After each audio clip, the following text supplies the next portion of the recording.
So welcome friends. Video start करने से पहले मेरा आप सभी से एक सिंपल सा क्वेश्चन है। मेरा सवाल है कि आप मुझे कमेंट सेक्शन में 5 अमीर बनने के तरीके बताओ, 5 ऐसे तरीके बताओ जिसकी हेल्प से हम पैसा कमा सकें।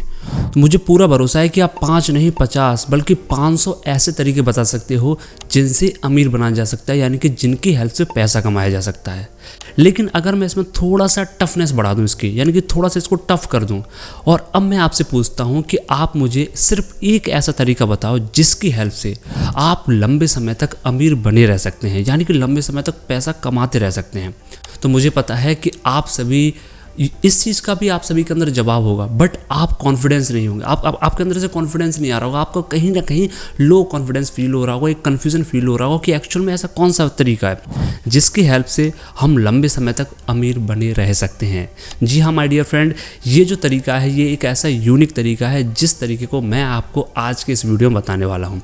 आज के इस वीडियो में आप देख पा रहे हो मेरे हाथ में है ये किताब द साइकोलॉजी ऑफ मनी। इस किताब का जो 5th चैप्टर है जिसका नाम है getting wealthy versus staying wealthy, उसके अंदर इस चीज़ के बारे में बहुत डिटेल में बात करी गई है कि कैसे आप एक लंबे समय तक अमीर बने रह सकते हैं बिना किसी रिस्क को उठाएं। तो आइए जानते हैं। सबसे पहले मैं आपको एक तरीका बता दूं जो इसके अंदर ऑथर ने बताया है। एज इट इज़ मैं आपको वैसे ही चीज़ें बताऊंगा जिस तरीके से ऑथर ने इस किताब के अंदर समझाई हैं। So my dear friend, author कहते हैं there is only one way to stay wealthy, some combination of frugality and paranoia. यानी कि फ्रुगैलिटी और पैरानोया का कुछ कॉम्बिनेशन जो है वही है एकमात्र ऐसा तरीका जिसकी हेल्प से आप लंबे समय तक अमीर बने रह सकते हैं।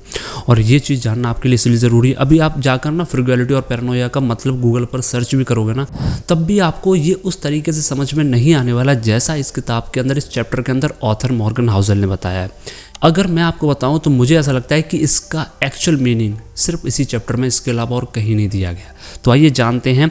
और मैं आपको डायरेक्टली इसका मतलब नहीं बताऊंगा, मैं आपको स्टोरी सुनाऊंगा, उसके बाद बताऊंगा, क्योंकि उसके बाद आपके लिए इस चीज़ को जानने में समझने में बहुत आसानी होगी। और सबसे इंपॉर्टेंट जो मुझे सबसे बेस्ट चीज़ इस किताब की लगती है वो है कि इस किताब के अंदर चीज़ें स्टोरीज़ की हेल्प से बताई गई हैं। तो आइए शुरुआत करते हैं माय डियर फ्रेंड। इसके मत कर देना, आपकी ज़िंदगी का सबसे इंपॉर्टेंट चैप्टर है, क्योंकि ये हमें ये सिखाता है कि लंबे समय तक अमीर कैसे बने रहना है। सो माय डियर फ्रेंड, ये जो स्टोरी है वो है जेसी लिवरमोर की। जेसी लिवरमोर के बारे में आप सभी ने सुना होगा। ये एक बहुत गरीब परिवार में जन्मा था, एक ऐसे परिवार में जन्मा था जिसमें पैसे को लेकर बहुत तंगी थी। और ये जो लड़का था, ये जो जेसी लिवरमोर थे, वो पढ़ने में बहुत अच्छे थे। मतलब अगर मैं बात करूँ मैथ्स और फिजिक्स में ये मास्टर थे, बहुत अच्छे थे और इनको बहुत मज़ा आता था पढ़ने में। लेकिन 14 साल की उम्र, जब ये 14 साल के हुए तो उनके पिताजी ने कर दिया सरेंडर इनके सामने। पिताजी ने बोला बेटा अब मेरे पास पैसे नहीं है तुम्हें और ज़्यादा पढ़ाने के लिए। तो फिर इनकी जो माता जी थी उन्होंने कुछ पैसे दिए और बोला बेटा बाहर जा, कुछ काम कर और कमा, और जो भी है अपनी ज़िंदगी आगे खुद डिसाइड कर। थोड़ा दुख हुआ था क्योंकि उनका इंटरेस्ट था पढ़ने में, पढ़ाई नहीं कर पाई, लेकिन कहीं ना कहीं जो भी होता है अच्छे के लिए होता है। तो उन्होंने जो उनकी माताजी ने पैसे दिए थे वो उन्होंने लिए और वो सीधे पहुँचे आपके न्यूयॉर्क स्टॉक एक्सचेंज, यानी कि स्टॉक मार्केट में। अब वो वहाँ पर करते क्या थे, आप सभी को पता है कि जो ओल्ड टाइम पे जो स्टॉक मार्केट होती थी तो वहाँ पर आपने देखा कि जो बोर्ड्स लगे रहते थे। जब आपने पुराने हर्षद मेहता की वेब सीरीज़ देखी होगी, इसके अलावा जो आपने ओल्ड समय की स्टॉक मार्केट देखा होगा, तो वहाँ पर क्या होता था, वहाँ पर एक बोर्ड होता था, उस पर सारे के सारे कौन सा स्टॉक कितने प्राइस पर ट्रेड कर रहा है, कौन से जो आपका शेयर है उसकी क्या प्राइस है, तो इस तरह की डिटेल्स लिखी रहती थी और वो अपडेट होती रहती थी। तो ये काम था जेसी लिवरमोर का। और जेसी लिवरमोर को इस काम में इतना मज़ा आने लगा माय डियर फ्रेंड कि वो दिन भर तो ये काम करते ही करते थे। जब शाम को घर पहुंचते थे, रात को जब वो आराम करने का टाइम होता, उस समय भी वो कॉपी पेन पर इस चीज़ की प्रैक्टिस किया करते थे। और एक टाइम ऐसा है माय डियर फ्रेंड कि सिर्फ कुछ ही चंद महीनों के अंदर वो इतने एक्सपर्ट हो गए इन चीज़ों में कि फिर उन्हें ऐसा लगने लगा कि अब वो स्टॉक मार्केट में ट्रेडिंग करना शुरू कर सकते हैं। लेकिन उनकी एज बहुत कम थी, जिसकी वजह से उन्हें डायरेक्ट ट्रेडिंग में या स्टॉक मार्केट में एंट्री नहीं मिल पा रही थी। लेकिन माय डियर फ्रेंड, एक और तरीका होता है ट्रेडिंग करने का जिसको एक इलीगल वे माना जाता है ट्रेडिंग करने का, वो है बकेट ट्रेडिंग। बकेट ट्रेडिंग यानी कि डब्बा ट्रेडिंग। तो इन्होंने डिसाइड किया कि ये बकेट ट्रेडिंग करेंगे, डब्बा ट्रेडिंग करेंगे। और आपको जानकर हैरानी होगी कि जब इन्होंने डब्बा ट्रेडिंग करना शुरू किया तो इन्होंने इतना पैसा कमाया कि जो डब्बा ट्रेडिंग डीलर्स हुआ करते थे उन्होंने इन्हें बैन कर दिया था ट्रेडिंग करने से। ऑब्वियस सी बात है, आप सभी को पता है जितने भी बैटिंग ऐप्स हैं, जो आप गेम क्रिकेट्स वगैरह खेलते हो, तो वहाँ पर आपको पता है जो ऐप है, जो ऑनर है, उसका कब फ़ायदा होता है, उसका तब फ़ायदा होता है जब जो भी उसमें पैसा लगा रहा है वो हारता है। लेकिन अगर आप पैसा लगा रहे हो और आप जीत रहे हो तो ऑब्वियस सी बात है जितनी बैटिंग ऐप्स हैं वो उनका फ़ायदा होगा ही नहीं। वैसे माय डियर फ्रेंड डब्बा ट्रेडिंग में क्या होता था कि ये जब भी जाते थे तो पैसा जीत कर आते थे, तो इन्हें बैन कर दिया गया, फ्री अपने जो है रूप रंग बदल के जाया करते थे। फिर एक टाइम बाद इन्होंने मार्केट में इन्वेस्ट करना शुरू किया जब इनकी एज हो गई। और आपको मैं एक चीज़ बताता हूँ जो बहुत सरप्राइजिंग चीज़ है, वो है 30 साल की उम्र में इनकी जो नेटवर्थ थी, इनकी जो टोटल इनके पास पैसा था वो आज के $100 मिलियन के बराबर था। अब फिर से मैं आपको एक छोटा सा टास्क दूंगा, अभी आपको जस्ट सर्च करना है कि $100 मिलियन को अगर आप रुपीज़ में कन्वर्ट करोगे तो ये अमाउंट कितनी होती है। और ये टास्क मैं आपको इसलिए दे रहा हूँ क्योंकि नंबर्स बहुत यूनिक चीज़ होती है। नंबर्स का जो गेम होता है अगर आप एक बार समझ जाओगे ना तो आपकी लाइफ आसान हो जाएगी। और नंबर्स को समझना बहुत इंपॉर्टेंट है। जब आप कन्वर्ट करोगे ना $100 मिलियन को रुपीज़ में तो आपकी आंखें फटी की फटी रह जाएंगी कि कितनी बड़ी अमाउंट होती है। सो माय डियर फ्रेंड 30 साल की उम्र में इन्होंने $100 मिलियन की नेटवर्थ क्रिएट कर दी। अभी कोई इंटरेस्ट नहीं है स्टोरी में, ये नॉर्मल स्टोरी है। जिस हिसाब से ये पूरी कहानी है ना, जर्नी रही है, वो बहुत अभी तक इसका हमने बहुत नॉर्मल जो फेस है वो कवर किया है। अब इंटरेस्ट इसमें आने वाला है। सन 1929 में एक बहुत बड़ा क्रैश आया हुआ था मार्केट के अंदर। और माय डियर फ्रेंड उस समय जो मार्केट थी वो 75% तक नीचे चली गई थी, यानी कि जो एक्चुअल वैल्यू थी मार्केट की उसके 75% तक वो गिर गई थी। और माय डियर फ्रेंड जब वो मार्केट क्रैश हुई थी तो उस समय जितने भी इन्वेस्टर्स थे जो भी ट्रेडिंग कर रहे थे उसमें से बहुत सारे ऐसे लोग थे जिन्होंने सुसाइड किया था। क्यों? क्योंकि उन्होंने बहुत सारा पैसा लॉस करा था। एक तरह से जितने भी लोग थे जिन्होंने मार्केट के अंदर पैसा लगाया था उन सब ने गंवाया था। लेकिन इंटरेस्टिंग स्टोरी यहीं से स्टार्ट होती है, वो है कि इनकी जो फैमिली थी, जेसी लिवरमोर की फैमिली, जब उनको इस चीज़ के बारे में पता चला तो वो एक तरह से डर गए थे। उन्हें ऐसा लगने लगा था कि पता नहीं अब तो जेसी लिवरमोर की ज़िंदगी ख़त्म है, पैसा ख़त्म है, कहीं वो गलत स्टेप ना उठा ले। तो उनकी फैमिली बड़ा दुखी थी, उनकी वाइफ धोरती जो थी वो बहुत दुखी थी। तो अब वो जब घर पे पहुंचे तो उसके बाद क्या इंसिडेंट हुआ तो वो एग्जैक्टली मैं आपको पढ़ के बताऊंगा। बहुत प्यारी कॉन्वर्सेशन हुई थी इनके बीच। जब वो घर पहुंचे तो उसके बाद क्या सिनेरियो था मैं आपको पढ़ के बताता हूँ। He then broke the news to his family. उन्होंने अपनी फैमिली को एक न्यूज़ बताई। In a stock of genius and luck he had been short the market, betting stocks would decline. यानी कि अगर आप लक मानो या जीनियसनेस मानो उनकी, उन्होंने मार्केट को कर दिया शॉर्ट। और जिन जिन स्टॉक्स पर उन्होंने पैसा लगाया था कि ये स्टॉक्स नीचे जाएंगे, इनकी प्राइस नीचे जाएगी, वो सभी के सभी नीचे गए। ऐसा उन्होंने अपनी फैमिली में अपनी वाइफ से जाकर बोला था। उन्होंने मार्केट को शॉर्ट कर दिया था। बहुत स्मार्ट और जीनियस डिसीजन था जो उन्होंने उस समय लिया था, क्योंकि सबको लग रहा था कि मार्केट ऊपर जाएगी। सब पैसा लगा रहे थे कि मार्केट जो शेयर प्राइस है वो ऊपर जाएंगे। इन्होंने पैसा कहाँ लगाया कि शेयर प्राइस जितना नीचे जाएगा उतना ही इन्हें प्रॉफिट होगा। लेकिन उसके बाद उनकी जो वाइफ थी उन्होंने पूछा, you mean we are not ruin? Dorothy जो उनकी वाइफ थी उन्होंने पूछा, इन्होंने बोला, no darling, I have just had my best ever trading day, we are fabulously rich and can do whatever we like. No darling, हमारी ज़िंदगी ख़त्म नहीं हुई है, ये मेरी ज़िंदगी का बेस्ट ट्रेडिंग डे है और हमारी जो ज़िंदगी है वो फैबुलसली रिचनेस में कन्वर्ट हो गई है। हम जो चाहें वो अपनी ज़िंदगी में ले सकते हैं, ऐसा जेसी लिवरमोर ने उनकी वाइफ को बोला। और पूरे घर में जहाँ मातम छाया हुआ था ना, वहाँ खुशी खुशी होगी चारों तरफ। एंड माय डियर फ्रेंड, आपको ये जानकर हैरानी होगी कि एक दिन के अंदर, यानी कि जब मार्केट क्रैश हुई थी तो उस एक दिन के अंदर जेसी लिवरमोर ने $3 बिलियन का प्रॉफिट अर्न किया था। यानी कि आज के $3 बिलियन आप कैलकुलेट करिए। फिर से आपके लिए टास्क है, कैलकुलेट करो, कमेंट सेक्शन में डालो कि $3 बिलियन कितना होता है। इतना इस बंदे ने, जेसी लिवरमोर ने, एक दिन के अंदर प्रॉफिट अर्न किया था अपनी स्मार्टनेस की वजह से। अभी आपको लग रहा होगा वाह, $3 बिलियन एक दिन के अंदर। अभी ये स्टोरी का कुछ भी नहीं, ये तो बहुत छोटा पार्ट है। अब आगे इस स्टोरी में ट्विस्ट आने वाला है। अब जो चीज़ आने वाली है ना वो आपको एक्चुअल में फील कराएगी what a unique story, and क्या क्या आप यहाँ से सीख कर जाने वाले, वो चीज़ अब आपको समझ में आएगी। सो माय डियर फ्रेंड, उसी दौर 1920s में एक व्यक्ति और हुआ करते थे जिनका नाम था अब्राहम जर्मनस्काई के साथ क्या हुआ था, जैसे उन्होंने मार्केट शॉर्ट करके पैसा कमाया था ना, अब्राहम जर्मनस्काई ने 1920s में रियल एस्टेट में एक बहुत बड़ा बूम आया था। उस बूम का फ़ायदा उठाकर उन्होंने बहुत पैसा कमाया था और वो एक multi millionaire real estate developer बन चुके थे 1920s में। लेकिन उन्होंने क्या किया था कि जितना पैसा उन्होंने रियल एस्टेट से कमाया था, जो बूम की हेल्प से जो वो अमीर बने थे, उन्हें क्या लगा कि अगर वो शेयर मार्केट में भी पैसा लगा देंगे तो वहाँ से भी उन्हें और प्रॉफिट होगा। तो उन्होंने क्या किया, जितना पैसा रियल एस्टेट से कमाया था वो पूरा का पूरा शेयर मार्केट में लगा दिया। एंड सेम 1929 की बात चल रही है जहाँ पर जैसे लिवरमोर रिच बने, उसी समय ये आपके अब्राहम जर्मनस्काई ने अपना पूरा पैसा शेयर मार्केट में लॉस कर दिया और बुरी तरह से ख़त्म हो गए थे। एक्चुअल में इनकी लाइफ पूरी तरह से ख़त्म हो गई थी। एंड आफ्टर दैट 2 दिन के लिए ये गायब रहे। इनकी जो वाइफ थी उन्होंने इनके मिस होने की रिपोर्ट लिखाई, लेकिन 2 दिन बाद पता चलता है कि अब्राहम जर्मनस्काई ने अपने आप को ख़त्म कर लिया, यानी कि इन्होंने सुसाइड कर लिया है। अब आपको लग रहा होगा कि यार स्टोरी ख़त्म नहीं, अब इसमें और ट्विस्ट आने वाला है। अब देखते रहिए कितना ट्विस्ट आने वाला है।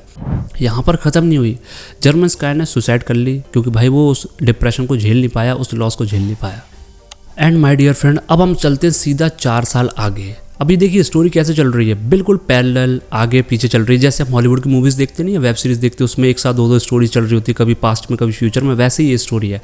अब सीधा हम फास्ट फॉरवर्ड करते हैं 4 साल, यानी कि अब हम चलते हैं 1933 में, 1929 से 1933 में। ये जो व्यक्ति था जेसे लिवरमोर, इसने एक दिन के अंदर $3 बिलियन जो पैसा कमाया था मार्केट को शॉर्ट करके। इसकी वजह से इसका जो कॉन्फिडेंस लेवल था वो इतना ज़्यादा बढ़ गया था कि ये ओवर कॉन्फिडेंस हो गया था। यानी कि जैसे हमने डिस्कस किया था ना लास्ट चैप्टर के अंदर कि success is a logy teacher. Success एक ऐसा बुरा टीचर है जो एक स्मार्ट पर्सन को भी मैनिपुलेट कर सकता है ये सोचने पर कि वो व्यक्ति अपनी ज़िंदगी में कभी कुछ खोएगा ही नहीं, यानी कि वो फेल ही नहीं होगा।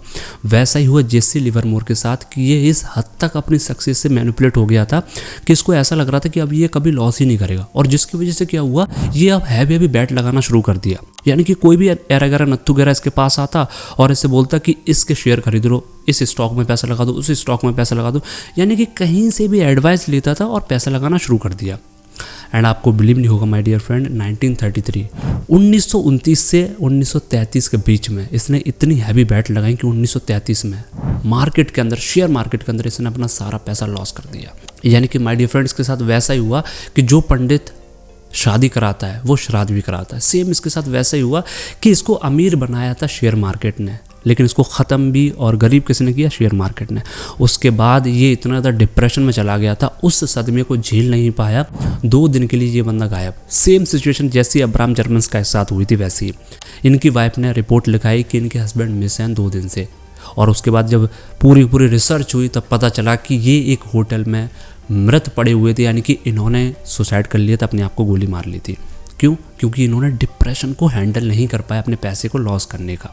और इस तरीके से ये पूरी स्टोरी हुई ख़त्म। लेकिन अब जो इससे क्रक्स, जो मैं आपको सिखाना चाह रहा था, जो मैं आपको एक्चुअली बताना चाह रहा था, वो मैं आपको बताता हूँ। दोनों ही लोग, चाहे हम अब्राहम जर्मनस्काई के बारे में बात करें, चाहे हम जेसे लिवरमोर के बारे में बात करें, इन दोनों के अंदर कॉमन क्या था? इन दोनों के अंदर कॉमन ये था कि ये दोनों के दोनों बहुत अच्छे थे वेल्थ क्रिएट करने में, जल्दी अमीर बनने में, पैसा कमाने में बहुत अच्छे थे। यानी कि इनके जितना मास्टर कोई था ही नहीं। भाई 30 साल की उम्र में इतना अच्छा पैसा कमाया था और रियल एस्टेट डेवलपर भी बना, तो मतलब ये लोग पैसा कमाने में बहुत अच्छे थे, वेल्थ क्रिएट करने में। लेकिन स्टेइंग वेल्दी, यानी कि अमीर बने रहने में ये उतने ही ज़्यादा बुरे थे। यानी कि लंबे समय तक कैसे अमीर बने रहना है ये इनको बिल्कुल नहीं आता था। और इसका रीज़न था लैक ऑफ सर्वाइवल। इनको ये नहीं पता था कि सर्वाइव कैसे रहा जाता है। अब चीज़ें कनेक्ट करता हूँ। शुरुआत में मैंने क्या बोला था, combination of frugality and Paranoia. अब मैं आपको बताता हूँ कि इसका एक्चुअल सेंस क्या है। फ्रुगैलिटी का मतलब होता है माय डियर फ्रेंड यहाँ पर सेंसिबल होना, और पैरानोया का मतलब होता है डाउटफुल होना। तो जब फ्रुगैलिटी और पैरानोया का कॉम्बिनेशन बनता है, frugality plus paranoia is equals to survival, यानी कि सेंसिबल होना प्लस डाउटफुल होना अपनी लाइफ को, अपने पैसे को लेकर, वही सर्वाइव कर पाता है। यानी कि sensible plus doubtful is equals to survival. समझ में? चलो और समझाता हूँ मैं आपको। सेंसिबल मतलब कैसे, जर्मनस्काई की बात कर ले या फिर जेसे लिवरमोर की बात कर ले, ये दोनों की दोनों अपनी लाइफ और अपने पैसे को लेकर सेंसिबल नहीं थे। यानी कि इनके अंदर इतना ओवर कॉन्फिडेंस आ गया था कि ये किसी की भी बात सुनकर पैसा लगा रहे थे, अपने सेंस का इस्तेमाल ही नहीं कर रहे थे कि भाई मुझे किससे एडवाइस लेनी है, कहाँ कितना पैसा लगाना है और कितना अपने पास कैश रिजर्व रखना है, कितना सेविंग्स रखनी है, उस चीज़ पर इनका फोकस ही नहीं था। यानी कि ये बिल्कुल नॉन सेंसिकल हो गए थे जब पैसे की बात आई तब। दूसरा, डाउटफुल, इनके अंदर बिल्कुल भी डाउट ही नहीं था। डाउट मतलब फियर कहते हैं ना कि फियर इंक्रीजेज द अलर्टनेस। जिस इंसान के अंदर डर होता है ना, वो उतना ही ज़्यादा सावधान होता है, और जितना ज़्यादा कोई इंसान सावधान होता है वो उतना ही ज़्यादा जीता है। इन दोनों के अंदर फियर बिल्कुल नहीं था, डाउट बिल्कुल नहीं था। क्यों? क्योंकि इन्होंने इतनी बड़ी सक्सेस देखी थी अपनी लाइफ में, तो उन्हें ऐसा लगने लगा कि अब ये कभी फेल ही नहीं हो सकते, कभी फेल ही नहीं हो सकते। इस तरीके से मैनिपुलेट हो गए थे। तो इनके अंदर एक डाउट ही नहीं था कि अगर मैं पैसा लॉस कर गया तो मेरे पास कुछ कैश, कुछ सेविंग्स होनी चाहिए। तो इन्होंने कभी अपने पास कैश और सेविंग्स रखी नहीं, जिसकी यही कारण था कि जैसे ही इन्हें लॉस हुआ, जैसे मार्केट डाउन गई, क्रैश हुआ, लॉस हुआ, तो ये डिप्रेशन में क्यों आए? क्योंकि इनके पास सेविंग्स नहीं थी, इनके पास इतना भी पैसा नहीं था कि ये सर्वाइव कर सके, जिसकी वजह से इन्होंने सुसाइड करा। तो दोनों ही देखिए, चाहे फ्रुगैलिटी की बात करें चाहे पैरानोया की बात करें, यानी कि सेंसिबल होना चाहे डाउटफुल होना, इन दोनों का रिजल्ट निकल के आता है सेविंग्स या फिर कैश रिजर्व होना। और इन दोनों की इज इक्वल टू में आता है आपका सर्वाइवल, यानी कि जिस व्यक्ति के पास सेविंग्स होती हैं, कैश रिजर्व होता है, वही व्यक्ति सर्वाइव कर पाता है। और जो सर्वाइव कर पाता है लंबे समय तक, वही व्यक्ति लंबे समय तक अमीर बना रह पाता है, यानी कि वही लॉन्ग टाइम तक अपने आप को वेल्दी बनाए रख पाता है, जो लंबे समय तक सर्वाइव कर पाता है। इसको ना और अच्छे से समझते हैं। अभी तक होप कि आपको समझ में आई होंगी चीज़ें, लेकिन और समझते हैं। देखो, वॉरेन बफे को आप सभी जानते हैं। वॉरेन बफे ने अपनी इन्वेस्टमेंट जर्नी 10 साल की उम्र से शुरुआत करी थी। आज उनकी एज 93 ईयर्स क्रॉस कर चुके हैं। ऑलमोस्ट 80 साल हो गए उनकी इन्वेस्टमेंट जर्नी को। शायद आपको इस चीज़ के बारे में पता नहीं होगा कि वॉरेन बफे ने अपने लॉन्ग टाइम, जो लाइफ टाइम जर्नी रही है उनकी इन्वेस्टमेंट, उसमें 14 रिसेशंस का सामना किया है। यहाँ पर जर्मन स्काई और लिवरमोर एक रिसेशन को नहीं झेल पाए, यानी कि जैसे ही एक रिसेशन का सामना किया, जैसे ही पैसा लॉस किया, निपट गए, ख़त्म हो गए। और यहाँ वॉरेन बफे ने 14 रिसेशंस का सामना किया है। इसके साथ साथ मैं आपको एक चीज़ और बताऊंगा कि इससे पहले हमने चैप्टर में कवर किया था कि 2008 के फाइनेंशियल क्राइसिस में गोल्डमैन सैक्स की नींव हिल गई थी, पूरी कंपनी खत्म होने वाली थी, जो कि वर्ल्ड की टॉप कंसल्टिंग कंपनी थी, वो खत्म होने वाली थी 2008 के फाइनेंशियल क्राइसिस में। एंड वॉरेन बफे एकमात्र ऐसा व्यक्ति था जिन्होंने $5 बिलियन की इन्वेस्टमेंट करी थी गोल्डमैन सैक्स में और उसको बचाया था।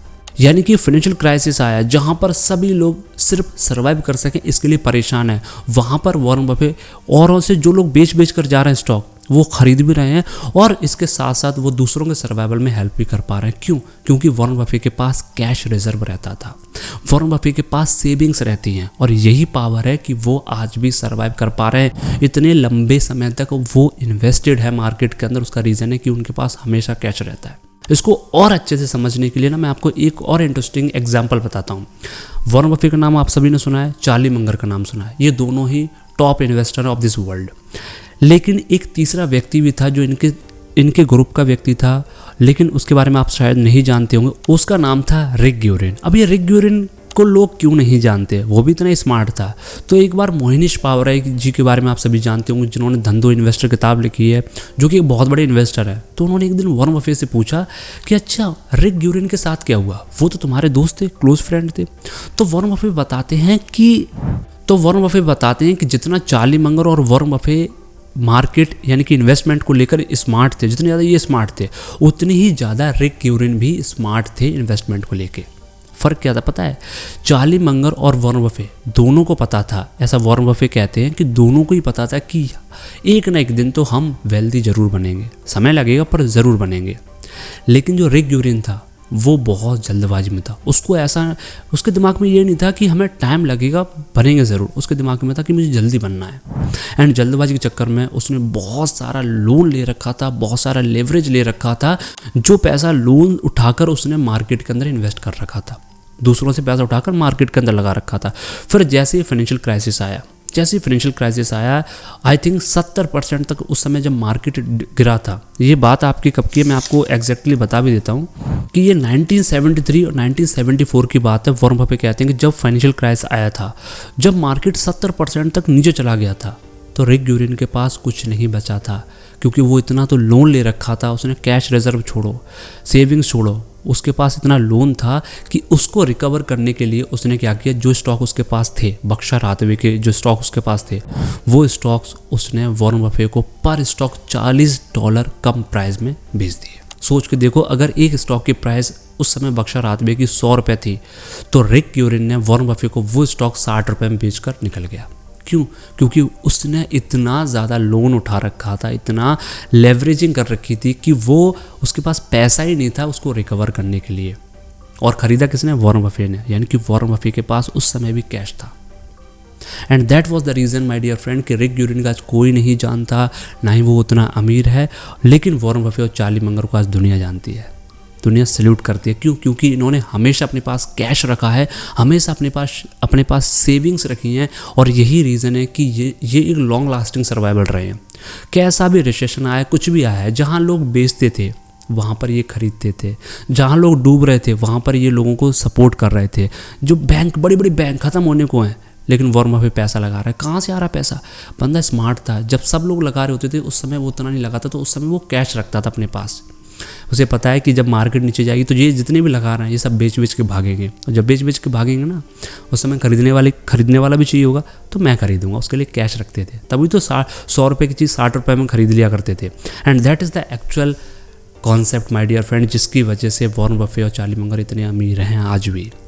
वॉरेन बफेट और चार्ली मंगर का क्यों एग्जाम्पल लिया जा रहा है हर बार इस किताब में? क्योंकि माय डियर फ्रेंड ये जीता जागता ऐसा एग्जाम्पल है जो आपको ये बताता है कि लंबे समय तक अमीर कैसे बना रहा जाता है। सो माय डियर फ्रेंड, अगर मैं आपको इसको समराइज करके एक लाइन में बताऊं कि लंबे समय तक अमीर कैसे बना रहा जाता, तो वो है my dear friend, sensible plus doubtful is equals to survival.